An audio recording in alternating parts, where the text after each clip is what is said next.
Hi all, Hibber here. So today I'm taking out the legendary Japanese cruiser Yoshino with the new epic mod. So don't forget to subscribe if you enjoy that. So this is the mod, main battery mod 3, and it gives you an extra, well, it cuts 2% of your reload time every time you land 50 shells. We'll talk about that later. I put it on Yoshino because reload time of 16.6.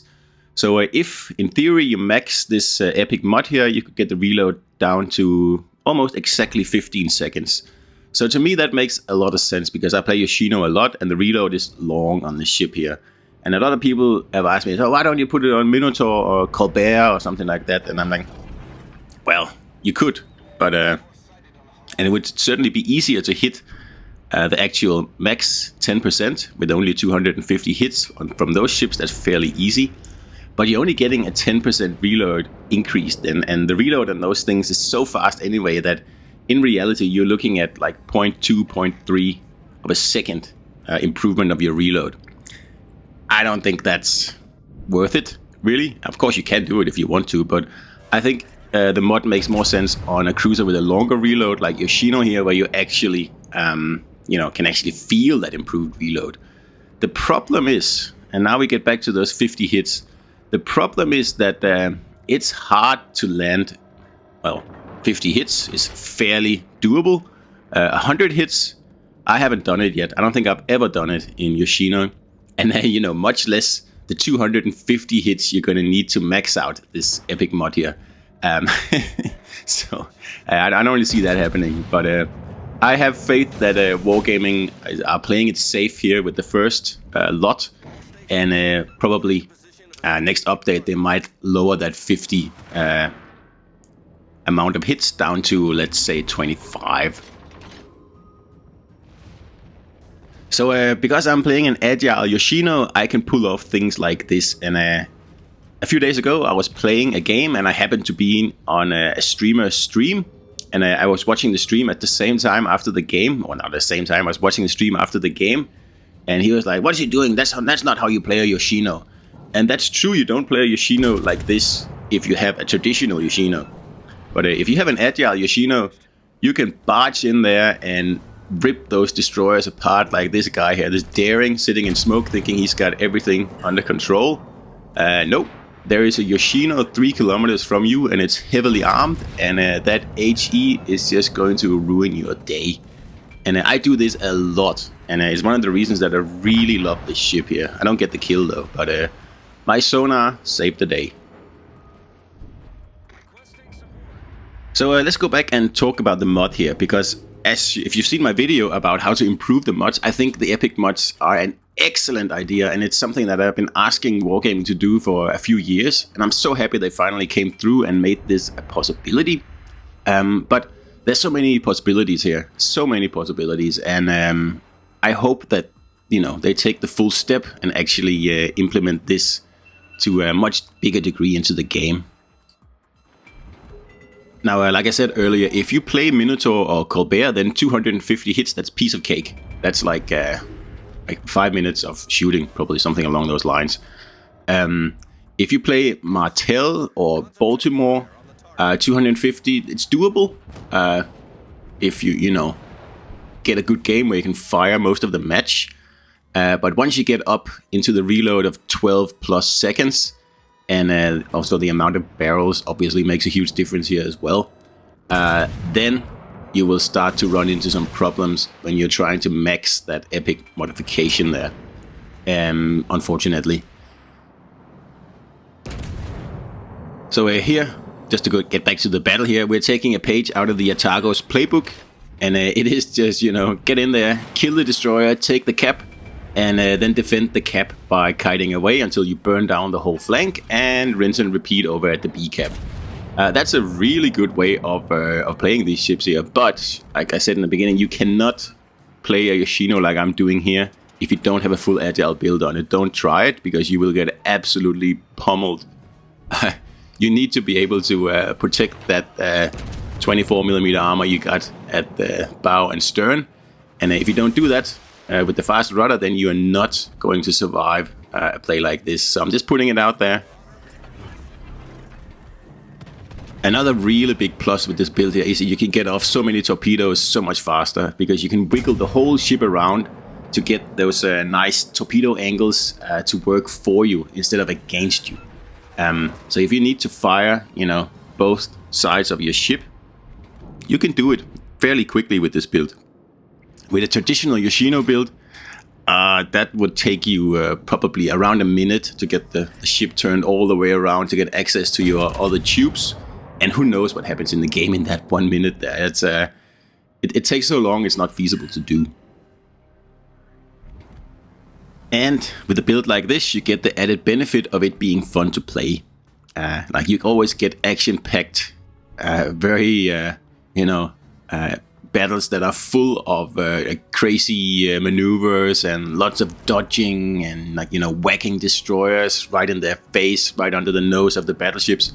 It's great fun. It's great fun. I will never give up agile cruisers, I can tell you that, because I do play normal cruisers, especially on my other account when I play Division on that count. And wow, it's just like playing a battleship in my opinion. And yeah, I'd rather be without that. So anyway, 16.6 reload on this Yoshino here. So it's a long reload, and that's why I also said that I think this ship benefits a lot from the epic modification that gives you a faster reload.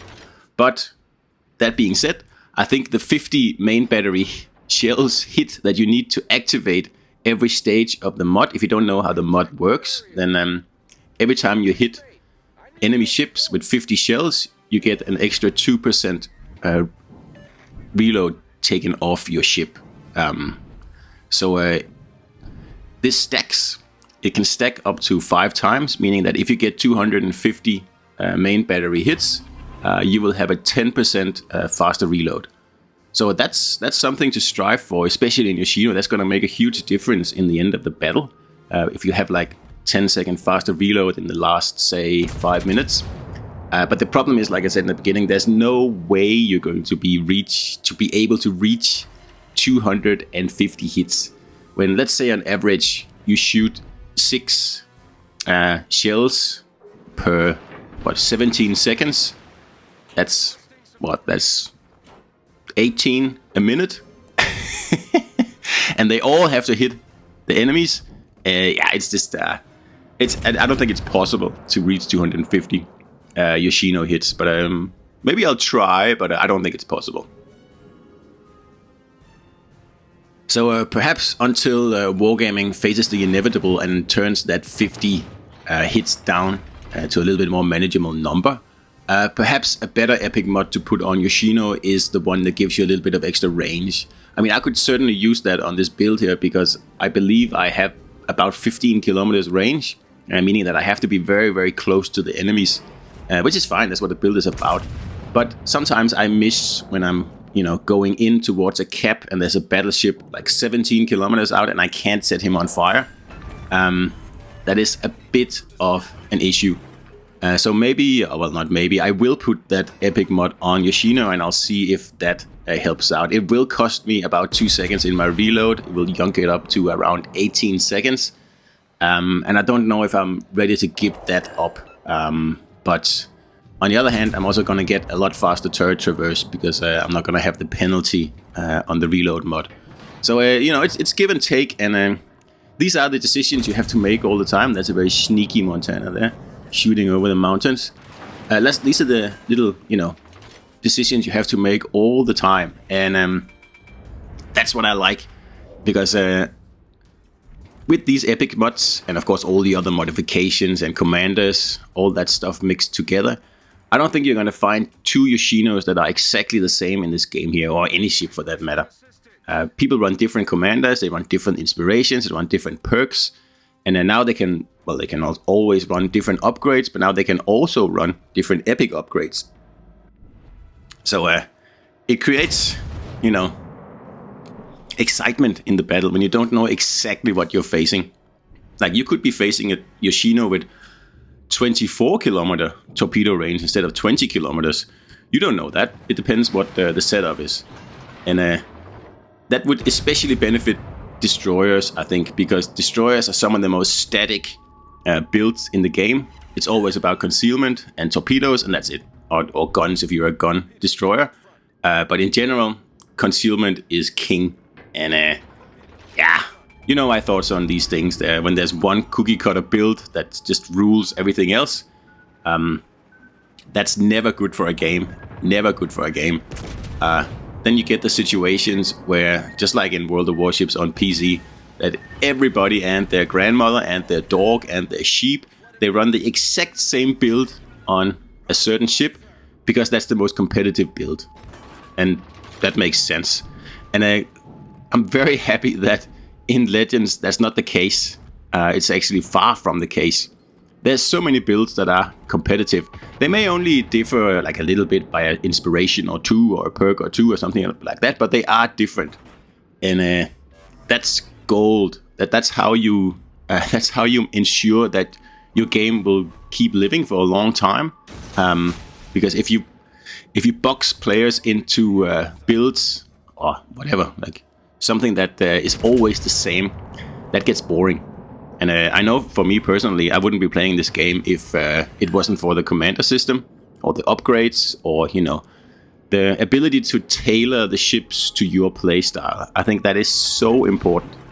And it's different from PC, so don't compare to PC. Like on PC, there's nothing called agile cruisers because they don't have the rudder perks available to do an agile build. It's very, very simple. Wichita on PC is probably one of the fastest rudders there, and it's about 3 seconds. That's like more than, well, it's actually almost 3 times as slow as it is on Legends.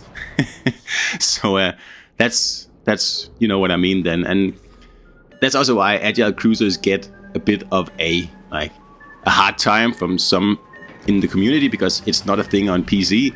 And no, it's not a thing on PC because the mechanics on PC do not allow for agile cruisers. It's very, very simple. It's a specific thing to Legends that I played around with 3-4 years ago, and I have now perfected. And it's definitely a viable play style. Just like having ghost builds or concealment builds on your cruisers, or damage builds, or reload builds, or precision builds, or whatever. As long as you play it with the build in mind, you're going to do fine. So here we are getting to the end of the battle here, and like you can see, I've only gotten 1 stack. That's the little purple icon down on the right. And I have, like I said, I've never had more than 1. And how many hits do I have here? 63. If you get a 200 plus damage game, you can get 80 hits, 90 hits, something like that. It also depends how many citadels you get, for example. And there, he got a Kraken there.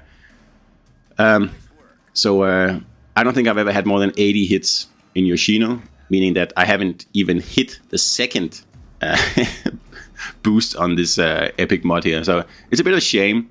So that's why I think I'll take this mod off and put the range mod on for a bit.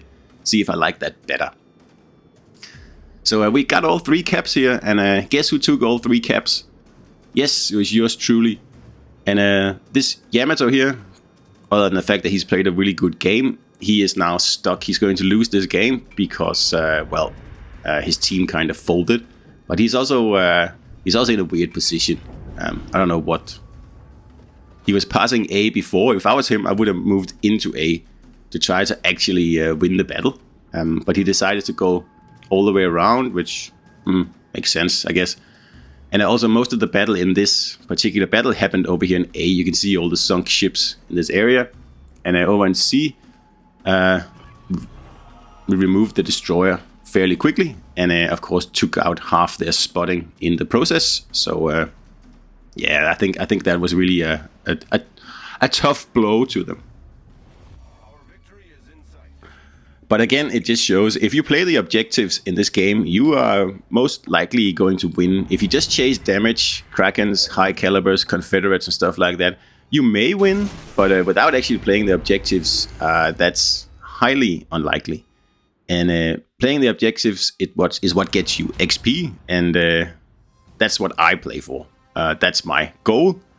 And in this battle here, I do believe we don't have a lot of damage, 16, but nearly 3,500 XP.